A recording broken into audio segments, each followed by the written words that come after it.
convidamos você para conhecer o nosso universo sobrenatural, com histórias reais e contos que dominam o imaginário popular. Fatos cheios de mistério e sem explicação. Toda sexta-feira você vai encontrar em nosso canal sempre um novo conto. Agora fique com mais uma história feita especialmente para você e tenha bons pesadelos. O Brasil tem um elo místico com diversas culturas, que vai muito além do que imaginávamos, unindo fatos históricos cheios de mistérios que atravessaram o tempo, mostrando assim a sua força. Porém, alguns episódios influenciaram momentos trágicos, onde o fanatismo fez surgir uma loucura coletiva, com resultados que deixaram marcas profundas. O sebastianismo foi um movimento que surgiu com a morte de um jovem rei de Portugal, que lutou contra os infiéis da lei cristã no norte da África, na Península Ibérica, onde se localiza o Marrocos. Dom Sebastião organizou uma cruzada com um grande exército e partiu para combater os mouros. Porém, ele perdeu a batalha. Conta a lenda que o jovem rei havia sumido misteriosamente enquanto estava em combate, levando assim o povo português a acreditar que ele retornaria e assumiria o seu lugar como rei. A lenda cresceu e várias versões surgiram, onde pessoas que quebrassem o encanto se tornariam ricas e poderosas, criando assim um movimento messiânico chamado de sebastianismo, que alcançaria a todos da sociedade na época. O Brasil, como uma colônia portuguesa, teve uma forte influência, sendo assim introduzidas em algumas regiões do país. Fontes históricas dizem que Jorge Albuquerque Coelho teve uma grande contribuição, pois ele afirmava ter participado da Grande Batalha, onde o jovem rei havia sumido misteriosamente. A crença se espalhou pelo Brasil, causando acontecimentos terríveis, e uma delas aconteceram na cidade de Belmonte, entre os anos de 1836 a 1838.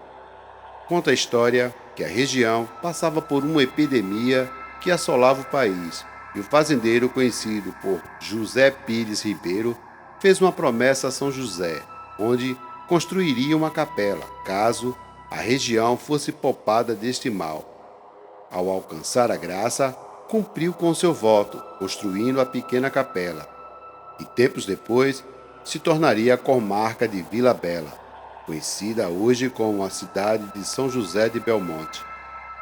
No final do século XIX, um acontecimento que envolve uma história de amor e religiosidade seria registrado no livro de história. O personagem central dessa história se chamava João Antônio dos Santos, que se apaixonou por uma jovem que se chamava Maria. Porém, havia um problema. O jovem rapaz era de origem humilde e não possuía bens. Já Maria era de uma família bastante influente na cidade e bem-sucedida. E por esta razão, o relacionamento dos dois seria impossível. Porém, o jovem rapaz era muito inteligente, sabia ler e escrever, e ao perceber a grande influência da religião cristã, usou a seu favor a história de Dom Sebastião, encontrando inspiração em um livro de Cordel de Portugal, onde relatava a lenda do rei e sobre o seu retorno messiânico. Aquele que quebrasse o encanto traria para o lugar bênçãos inimagináveis, como muita fortuna, o fim das misérias para os menos favorecidos, libertação dos escravos e até mesmo o clareamento da pele. Essas promessas fizeram crescer o número de grandes adeptos que se uniram na esperança de alcançar as bênçãos descritas no cordel. Até mesmo a alta sociedade se envolveu com João, que revelou que seria o escolhido de São Sebastião para realizar o ritual, onde apareceu em uma noite em sonho e apontou o lugar onde estaria o Reino Encantado, conhecido como Pedra Bela, onde tinha duas pedras que medem em torno de 30 a 33 metros. Com tanta influência, João conseguiu seu maior objetivo, que era se casar com Maria. Após o casamento, o casal andava pelas ruas da comarca, usando coroas reais.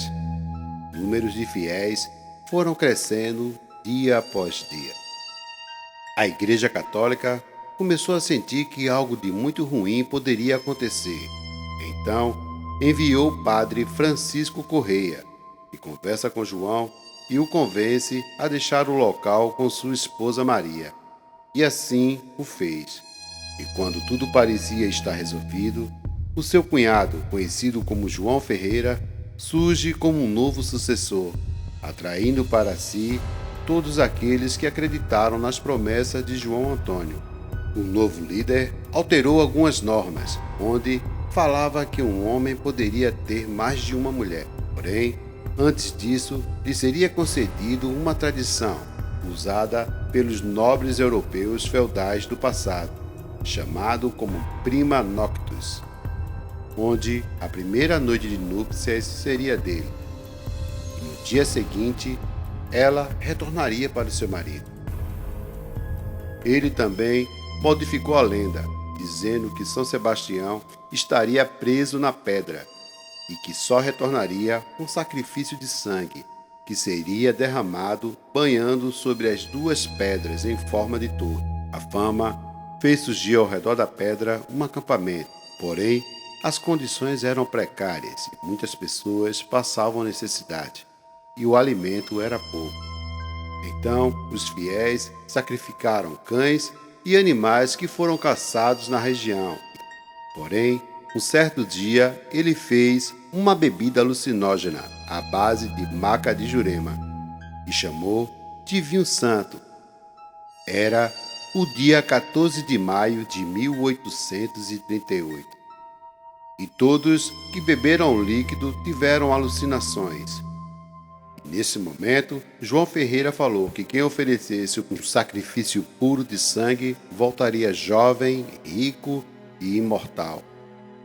Os seguidores, angustiados pela seca e miséria, enxergaram uma alternativa, e o próprio João Ferreira sacrificou a sua esposa, e muitos seguiram o seu líder, sacrificando até mesmo os seus filhos, e em seguida se ofereceram para o ritual. Porém, Pedro Antônio, que era o cunhado de João Ferreira, começou um novo movimento, onde dizia que para o ritual ter sucesso, seria necessário o sangue do líder João Ferreira. Todos fizeram o que Pedro havia dito, capturando o seu líder e oferecendo no ritual. Porém, os estudiosos dizem que o irmão da esposa de João Ferreira usou a lenda para se vingar da sua irmã, que havia sido sacrificada.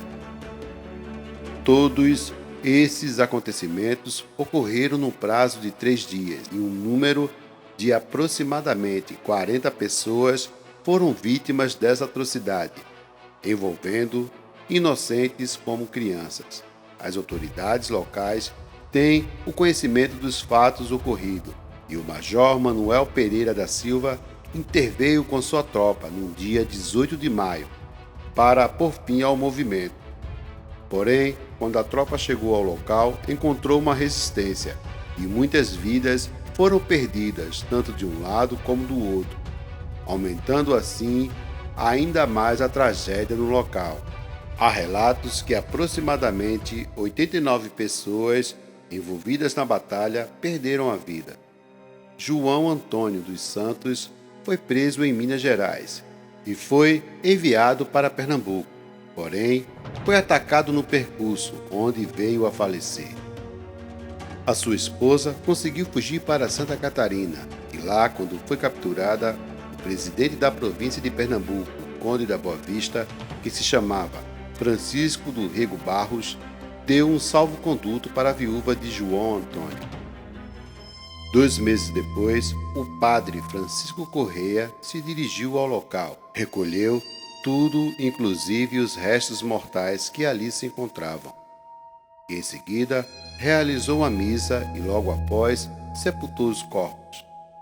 Com o ocorrido pelo movimento sebastianismo, o padre Antônio de Maria Ibiapina foi às 2 pedras e amaldiçoou todo o lugar, para assim desmitificar a lenda, evitando que outros tentassem ressurgir o movimento. Essa página triste de Belmonte ficou registrada na história, e o lugar, que antes se chamava Pedra Bela, passou a ser conhecida como Pedra do Reino. O acontecimento foi descrito no livro do historiador Articuleite, que se chamava O Fanatismo Religioso e Memórias sobre o Reino Encantado na comarca de Vila Bela. Com o passar do tempo, muitos livros foram escritos sobre o evento, porém, o mais famoso foi escrito por Ariano Suassuna, que se chama O Romance da Pedra do Reino e o Príncipe do Sangue Vai e Volta, lançado no ano de 1971. Porém, quem vive no local diz que em certas noites se pode ouvir o clamor e choro dos que ali foram sacrificados. A Pedra do Reino se tornou um local turístico e muitos são que visitam o local. E desde o ano de 1992, no final do mês de maio, é realizada uma cavalgada, aonde relembra o trajeto feito por alguns dos personagens citados na história. Boa noite e até o próximo Contos da Madrugada.